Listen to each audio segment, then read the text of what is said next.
மஞ்சள் மஞ்சள் பொதுவா நல்ல காரியங்கள் ஸ்டார்ட் பண்றதுக்கு முன்னாடி இந்த மஞ்சள் எடுத்து வச்சு தான் ஸ்டார்ட் பண்ணுவாங்க. நம்ம வீட்டில் கூட நம்ம அம்மா அக்கா தங்கைகள் நமக்காக நாம நல்லா இருக்கணும்ன்றதுக்காக மஞ்சள் புடவை கட்டிக்கிட்டு தான் வேண்டிக்குவாங்க. அப்படி அந்த மஞ்சள்னாலே ஒரு தனி வைப்பு தாங்க. நம்ம கொடியில கூட அந்த வைப்ரண்டான அந்த எனர்ஜெட்டிக்கான அந்த மஞ்சள் இருக்குமே, அந்த மாதிரி மங்களகரமான மஞ்சள் விளையிற பூமி தான் இந்த ஈரோடு பூமி. இங்க வந்து மஞ்சளை பத்தி பேசாம வேற எங்க போய் பேசுறது? அது மட்டும் இல்ல, இங்க ஒரு மகத்தான ஒரு மனிதரை பத்தி நம்ம பேசியே ஆகணும். இந்த ஈரோடு மண் விவசாயத்துக்கும் பேர் போன மண். இங்க நடக்கிற அந்த விவசாயத்துக்கு மிக முக்கியமான ஒரு கவசமா இருக்கிறது என்ன தெரியுமா? காலிங்கராயன் அணை, காலிங்கராயன் கால்வாய். காலிங்கராயன் அணை கட்டினதுலையும் கால்வாய் வெட்டினதுலையும் உயிரான உணர்வு பூர்வமான நிறைய விஷயங்கள் இருக்குது. அப்படி அந்த ப்ராசஸ்ல அவர் அந்த அணை கட்டும் போதும் கால்வாய் வெட்டும் போதும் ரொம்ப சோர்வடைஞ்சிட்டாராம்.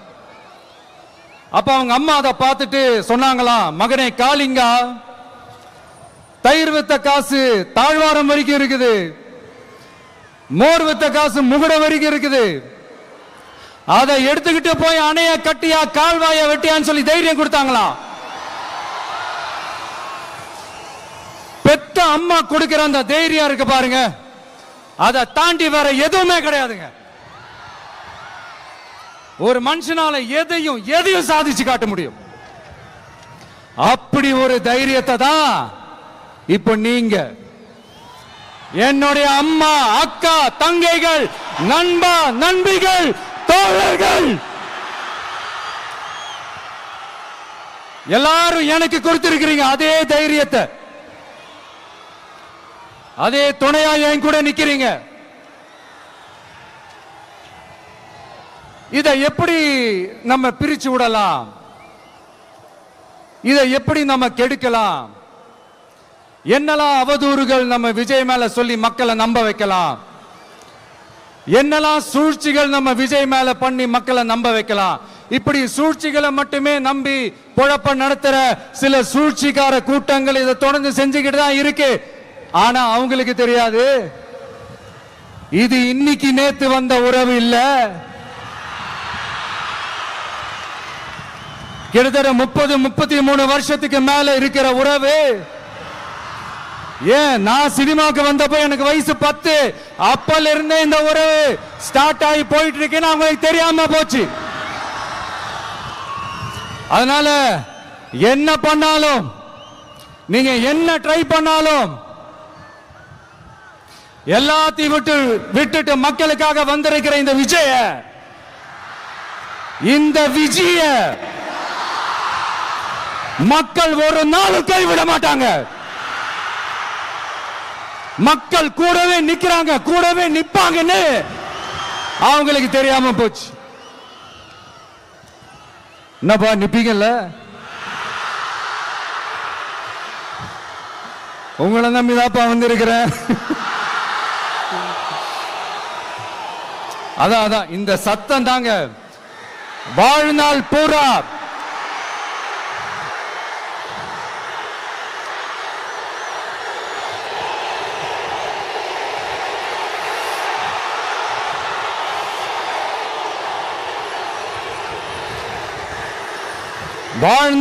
உங்களுக்கு நன்றியோடவே இருப்பேன். இப்போ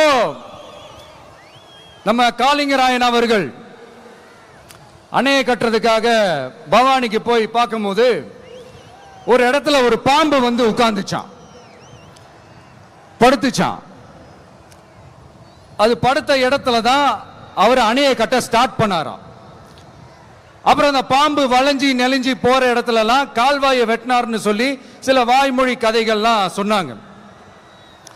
தண்ணியை சேமிச்சு வச்சு குடிக்கிறதுக்கும் விவசாயத்துக்கும். தம்பி கீழே இறங்கு, தம்பி கீழே இறங்குப்பா, பிளீஸ் கீழே இறங்குப்பா.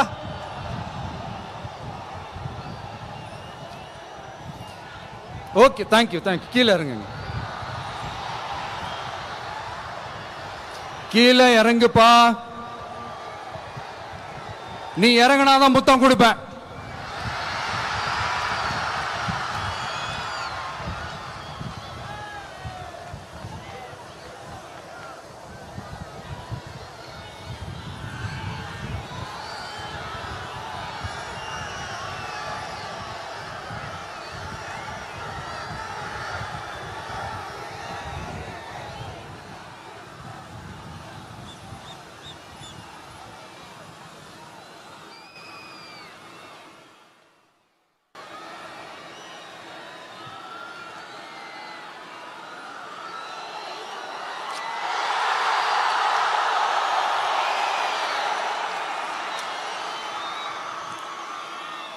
இப்படி தண்ணியை சேமிச்சு வச்சு குடிக்கிறதுக்கும் விவசாயத்துக்கும் வழி வகுக்கிறது எவ்வளவு பெரிய ஒரு நல்ல விஷயம்.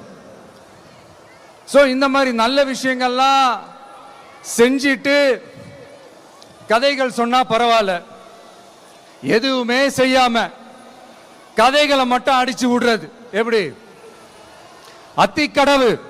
அத்திக்கடவு அவிநாசி திட்டத்தை இன்னும் விரிவுபடுத்தினா அந்த 3 மாவட்டத்தில் இருக்கிற லட்சக்கணக்கான மக்களுக்கு எவ்வளவு பிரயோஜனமா இருக்கும். எத்தனையோ லட்சம் ஏக்கர் நிலங்கள்ல விவசாயம் நடத்தினா எவ்வளவு பிரயோஜனமா இருக்கும். ஏன் அதெல்லாம் பண்ண மாட்டேன்றீங்க? வள்ளுவர் கோட்டத்துக்கு காட்டுற அக்கறைய இங்க மக்கள் வாழ்வாதாரத்தில் கொஞ்சம் காட்டலாம்ல, ஏன் காட்ட மாட்டேன்றீங்க? இங்க என்ன கவர்மெண்ட் நடத்துறாங்களா இல்ல கண்காட்சி நடத்துறாங்களா? இந்த 21ஆம் நூற்றாண்டிலே மக்களை பத்தி எதுவுமே யோசிக்கிறது இல்ல. ஆனா அந்த காலத்திலேயே இது எல்லாத்தையும் பத்தி யோசிச்ச, மக்களை பத்தி, குடிக்கிற தண்ணியை பத்தி, விவசாயத்தை பத்தி, அணை கட்டுறதை பத்தி, கால்வாய் வெட்டுறதை பத்தி, இதெல்லாம் எங்கிருந்து? பவானியிலிருந்து நொய்யலாறு வரைக்கும் கால்வாய் வெட்டி இது எல்லாத்தையும் பத்தி யோசிச்ச காளிங்கராயன் அவர்களுக்கு கோடி கும்பிடு போட்டாலும் பார்த்தாதுங்க. இப்படி அந்த காலத்துல இருந்த ஒரு ஹீரோவை பத்தி பேசிட்டு இந்த காலத்துல, அதாவது 1920th செஞ்சுரியில இருந்த ஒரு ஹீரோவையும் பத்தி நம்ம பேசி ஆகணும்ல. ஒருத்தர் இலகிய மனம் கொண்ட ஹீரோனா இன்னொருத்தர் இரும்பு மாதிரி அயன்மேன் தான். எஸ், நம்ம ஈரோடு கடப்பாறை தான்.